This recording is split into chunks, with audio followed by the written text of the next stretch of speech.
एक वीडियो में आप लोगों को इंटीग्रेटेड कंट्रोल सिस्टम के बारे में डिटेल्स में बताया था कि क्या क्या कंपोनेंट लगता है, किस किस कंपोनेंट का क्या क्या काम है। आज के इस वीडियो में ट्रिपल VF जो VFD बेसिस कंट्रोल सिस्टम होता है, जैसे VFD अलग होता है, कंट्रोल सिस्टम अलग, जैसे एडप्शन का कंट्रोल सिस्टम है, NVT की VFD है, माने separate system, not integrated manual system जैसे होता है। जैसे ये अपना अलग ब्रांड का कंट्रोल कार्ड हो, कंट्रोल सिस्टम अलग ब्रांड का हो, स्पीड कंट्रोल सिस्टम अलग ब्रांड का हो, तो इस टाइप के कंट्रोल सिस्टम में कौन कौन से कंपोनेंट लगे होते हैं और क्या क्या कंपोनेंट्स का यूज़ है, कौन से कंपोनेंट किस काम का है। तो ये वीडियो मैं बताऊंगा लास्ट तक सारा कंपोनेंट का, जो भी कंपोनेंट इसमें लगे होंगे। तो आप इस वीडियो को लास्ट तक जरूर वॉच करें, तभी आपको समझ में आएगा। चलो स्टार्ट करते हैं। सबसे पहले यहाँ पर देखते हैं, यहाँ से यहाँ तक जो भी बड़े कनेक्टर है, ये उसको बोलते हैं पावर कनेक्टर। पावर कनेक्टर में 3 फेज इनपुट है, UPW आउटपुट है, और उसके बाद जो स्मॉल कनेक्टर दिख रहा है यहाँ से यहाँ तक, ये लो वोल्टेज कनेक्टर है। लो वोल्टेज में मतलब 110 का ये है, ब्रेक के लिए 110 वोल्टेज, सेफ्टी सर्किट के लिए 110 वोल्टेज, न्यूट्रल फेज और 24 वोल्ट। तो ये हो गया लो वोल्टेज, हाई वोल्टेज और लो वोल्टेज सर्किट हो गया। और उसके मीडियम वोल्टेज बोल सकते हो, हाई वोल्टेज, मीडियम वोल्टेज। और उसके बाद ये जो कनेक्टर है ये सब लो वोल्टेज कनेक्टर है, एकदम लो वोल्टेज, मतलब 24 वोल्ट से ऑपरेटेड। ये सारा सिग्नल यहाँ पे आएगा जाएगा सब 24 वोल्ट का ही होगा, क्योंकि ये जो कनेक्टर है, ये कनेक्टर से सारा जो भी फील्ड का सिग्नल होता है इस कनेक्टर में आता है और इस रिबन केबल के हेल्प से इस कार्ड में जाता है। जैसे यहाँ ये सारा सिग्नल यहाँ पे आया और इस रिबन केबल के हेल्प से यहाँ पे आ रहा है। देखो X1 पे आ रहा है, X1 से रिबन केबल के हेल्प से यहाँ पे आ रहा है, इस कार्ड के अंदर आ रहा है। उसके बाद इसकी बात करें तो ये यहाँ से ये दोनों कनेक्टर का सिग्नल आ रहा है और उसके इस कनेक्टर के हेल्प से इस कार्ड में देखो X2, तो X2 यहाँ पर जा रहा है, इसके अंदर इनपुट में जा रहा है। तो इस तरह सिग्नल से भी मैं खोलता हूँ कार्ड को, दिखाता हूँ खोल के कार्ड को, तब आपको अच्छी तरह समझ में आएगा। एक मिनट, बस रिक्वेस्ट यही करूँगा ये दोस्तों कि मेरे YouTube चैनल को सब्सक्राइब करके प्लीज़ हमें सपोर्ट करें। मैं आपके लिए इंटरेस्टिंग लिफ्ट से रिलेटेड वीडियो लाता रहता हूँ, और लिफ्ट में डिटेल्स में मैं हर एक चीज़ बताता हूँ आपको, जिससे आपको काफ़ी अच्छी तरह समझ में आए। देखो अब क्या, ये रिबन केबल से यहाँ से सिग्नल आया, इसमें ये आउटपुट है, ये 8 सेगमेंट लगा हुआ ना, ये होता है डिस्प्ले को आउटपुट दे रहा है। ये सब ट्रांजिस्टर लगा हुआ है जो आउटपुट जनरेट करता है। यहाँ पर डिस्प्ले के लिए आउटपुट ABCD का सिग्नल आता है, तो यहाँ से इस लेवल से आ रहा है। फिर इसको इनपुट, देखो यहाँ से जो भी सिग्नल है, देखो ये जो सिग्नल यहाँ लिखा हुआ है, देखो पॉइंट सब वो यहाँ भी लिखा हुआ है, यहाँ उसका LED है, जो भी आएगा तो उसकी LED यहाँ पे जलेगी जो सिग्नल आएगा। और उसके बाद ये भी सिग्नल्स है, जो यहाँ का सिग्नल सारा है ये सब यहाँ जा रहा है। देखो यहाँ भी लिखा हुआ ना X1 से लेके X10 तक, यहाँ भी देखो X1 से लेके X10 तक, SB1A SB1B देखो। तो इस तरह ये क्या होता है कि हमारे पास जो वायर होता है बहुत ज़्यादा होता है, तो इस कार्ड में लगाना मुश्किल होता है। इसलिए क्या करता है, इस कार्ड को सेपरेट कर दिया जाता है एक साइड, और केबल की हेल्प से सिग्नल को टर्मिनल पे लाया जाता है, टर्मिनल को एक केबल में कन्वर्ट करके फिर इसको दे दिया जाता है। तो ये एक ऐसा मेथड है। उसके बाद ये आउटपुट सिग्नल से ये जो मोटा जो बड़ा रिले दिख रहा है, इसका मतलब हुआ कि यहाँ से जो इस दोनों पॉइंट सब है हाई वोल्टेज पॉइंट सब है, जैसे 220-110 को स्विचिंग कराएगा। और ये छोटा छोटा रिले का मतलब ये होता है कि लो वोल्टेज को स्विचिंग कराएगा। ये इससे कमांड निकलता है, जैसे फॉरवर्ड, रिवर्स, हाई स्पीड और स्लो स्पीड, 4 कमांड हुआ। उसके बाद ये अगर आपको RCR 220 का ऑपरेट कराना, लाइट फैन ऑपरेट कराना, ऑटोमेटिक लाइट करना, फैन करना, ये 2 रिले लगा है। ये दोनों रिले होता है एरो के लिए, आप दोनों के लिए।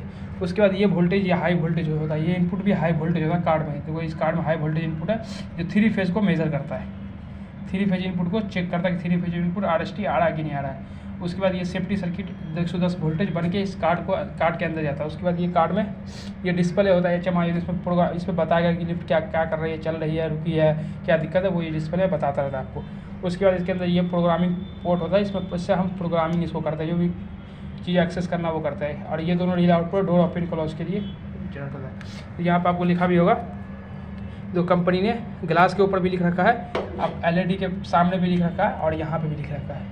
तो सब ऊपर कौन सा सिग्नल आ रहा नहीं आ रहा वो आपको LED से पता चल जाता है।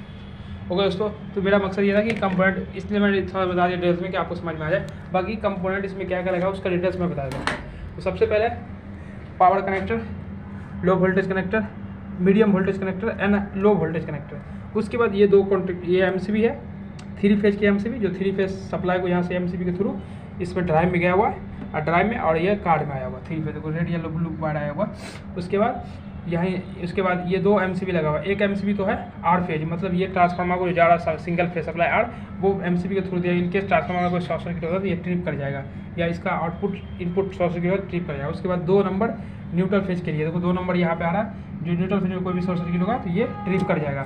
उसके बाद दोस्तों ट्रांसफार्मर के इनपुट के लिए एक तो ये रेड में एमसीबी लगा है, उसका फ्यूज भी लगा हुआ 4। फ्यूज का काम ये होता है इन केस कोई भी शॉर्ट सर्किट हो तो एमसीबी ट्रिप करने में टाइम लगाती है, पर फ्यूज तुरंत उठ जाता है। इसलिए सेफ्टी सर्किट में भी देखो हर एक इसने इन ट्रांसफार्मर के दोनों पॉइंट पर दिया है। देखो 110 वोल्टेज ट्रांसफार्मर का जो आउटपुट है उसमें फ्यूज लगा हुआ है, देखो लगा हुआ है 110 वोल्टेज, यहाँ से 110 निकल रहा है फ्यूज के थ्रू पूरी सर्किट में जा रही है। उसके बाद येलो वायर, जो येलो वायर आ रहा है यहाँ पे, ये भी फ्यूज के थ्रू आ रहा है। इनकेस इस वायर में शॉर्ट सर्किट होगा ये फ्यूज उड़ जाएगा। उसके बाद 100, देखो 100 लिखा हुआ है, 100 एसएमपीएस का जो आउटपुट है 100 ये वाला, इसको पहले फ्यूज के थ्रू ही पूरी सर्किट में घुमाएगा। जैसे यहाँ पे भी आया 100, यहाँ पे 100, पहले यहाँ से निकलेगा फ्यूज में जाएगा। तो फ्यूज का काम, फ्यूज इसीलिए इसमें यूज़ करते हैं कि इनकेस उस सर्किट में शॉर्ट सर्किट हो तो फ्यूज उड़ जाए। इसके अंदर ग्लास फ्यूज लगा हुआ। उसके बाद दोस्तों ये सामने का, इसके बाद ये हो गया। उसके बाद एसएमपीएस का तो आपको पता ही है कि इसको इस कार्ड को ऑन करने के लिए डीसी सप्लाई चाहिए। कोई भी डिवाइस लगा रहा है उसको डीसी सप्लाई चाहिए। डीसी सप्लाई ऑपरेट करने के लिए हम एसएमपीएस का यूज़ करते हैं। 24 वोल्ट का, अगर कंट्रोलर 24 वोल्ट 12 का तो 12 का एसएमपीएस यूज होगा। एसएमपीएस डीसी सप्लाई देता कि जिसको रिक्वायरमेंट होती है डीसी, इससे हम लेते हैं। उसके बाद ट्रांसफार्मर का काम ये होता है, सेफ्टी सर्किट होती है उसमें 110 जाता है। और उसके बाद जैसे कॉन्ट्रैक्टर को चलाना हो 110 से चलेगी, ये कॉन्ट्रैक्टर एसी 110 से चलेगी। तो ये ट्रांसफार्मर से इसको इसलिए ट्रांसफार्मर, कंट्रोल ट्रांसफार्मर बोलते हैं इसको। ये लो हाई वोल्टेज को लो वोल्टेज में कन्वर्ट करता है। जैसे हमारे पास 400, हमने neutral phase 2 phase red yellow ले लिया और 412 को हमने कन्वर्ट कर दिया। देखो यहाँ पे 120 और 140 में, 120-140 में हम करने इसको लो कर दिया, तो इसको बोलते हैं कंट्रोल ट्रांसफार्मर। तो ये यूज होता है कि एसी लो हाई वोल्टेज को लो वोल्टेज में कन्वर्ट करके हम सर्किट में यूज़ करते हैं, इसलिए इसका यूज होता है कंट्रोल ट्रांसफार्मर का लिफ्ट के कंट्रोलर में। हो गया। उसके बाद ये कॉन्ट्रैक्टर का मतलब ये है कि मोटर, ये होगा ब्रेक के लिए, ये मोटर के लिए। तो मोटर कॉन्ट्रैक्टर का मतलब ये है कि जब ड्राइव इस मोटर को चलाएगी तो उस टाइम ये कॉन्ट्रैक्टर होल्ड होगा, UVW का सिग्नल इस मोटर को देगा तो मोटर चलेगी। और जैसे ड्राइव कमांड छोड़ देगा तो ये कॉन्ट्रैक्टर हट जाएगी। तो ये ड्राइव और मोटर के बीच में इंसुलेशन करता है, इंसुलेट करता है ड्राइव को, कि इनके जैसे चलना हो तभी ये लगेगा, सिग्नल देगा मोटर को, अगर नहीं चलाना हो तो ये इंसुलेटर रखेगा। उसके बाद ये होता है ब्रेक कॉन्ट्रैक्टर। ब्रेक कॉन्ट्रैक्टर का मतलब होता है जब मोटर चलेगी ये कॉन्ट्रैक्टर लगेगा, फिर ये कॉन्ट्रैक्टर भी लगेगा। मोटर जैसे चलने की कोशिश करेगी उस टाइम ब्रेक खुल जाएगा। जैसे मोटर को चलाना है तो मोटर में सिग्नल जाएगा, उसके बाद ब्रेक खुलेगा और उसके बाद लिफ्ट मोटर घूमना शुरू करेगी, क्योंकि इसमें ब्रेक लगा होता है। ये ब्रेक होता है, देखो ये ब्रेक लगा हुआ है, ये ब्रेक कॉइल है। तो इसको सप्लाई जब आएगा जब ये कॉन्ट्रैक्टर लगेगा, ये कॉन्ट्रैक्टर इसको सप्लाई देगा, ये ब्रेक खुल जाएगा और ये मशीन जैसे अभी दिखाता हूँ मैं, देखो अभी घुमा देता हूँ आपको। इसमें जैसे हटाओगे वैसे ही ये रोटेशन लेना शुरू कर देती है। तो ये ब्रेक खोलने के लिए ये कॉन्ट्रैक्टर लगा होता है। 2 कॉन्ट्रैक्टर का काम क्या होता है, एक तो मोटर सप्लाई देने के लिए, ब्रेक खोलने के लिए। ये मैनुअल कंट्रोल सिस्टम है। अगर यूपीएस मोड में रहता तो एक यूपीएस कॉन्ट्रैक्टर भी लगा होता, जो मैन सप्लाई जाने के बाद 2 कॉन्ट्रैक्टर लग के यूपीएस सप्लाई इसमें दिया जाता है। इसमें 2 कॉन्ट्रैक्टर लगा हुआ है। ये ARD मोड कंट्रोलर है। तो इसका काम क्या हुआ, motor contractor brake contractor supply देगा। ये 2 कंप्यूटर आप कॉन्ट्रैक्टर का यूज़ समझ गए। स्विचिंग करने के लिए कॉन्ट्रैक्टर का यूज़ करते हैं। किसी भी लॉजिक बना RLC सर्किट बना रहे हैं हम ना, जैसे मोटर को इंसुलेट कर रहा है फिर ब्रेक को खोल रहा है, तो उससे हम RLC सर्किट यूज़ कर रहे हैं। उसके बाद ये एक 24 वोल्ट का रिले है। इसका बेसिकली यूज है रेस्क्यू सिस्टम के लिए। उसके बाद दोस्तों ये इंस्पेक्शन का मतलब ये इसीलिए यहाँ पर दिया गया है कि लिफ्ट में कोई दिक्कत आती है तो हम लिफ्ट को इंस्पेक्शन करके यहाँ से चेक कर ले कि अप डाउन चल रही है कि नहीं चल रही है, और चेक करके उस चीज़ को ठीक कर दें। फिर इसको लिफ्ट को ऑटो में छोड़ दें। ऑटो में नॉर्मल मतलब ऑटो में छोड़ देंगे। अगर इनकेस हम चला रहे कोई इमरजेंसी आ गई या लिफ्ट टकराने वाली होगी तो हम यहाँ से स्टॉप लगा के इसको रोक सकते हैं।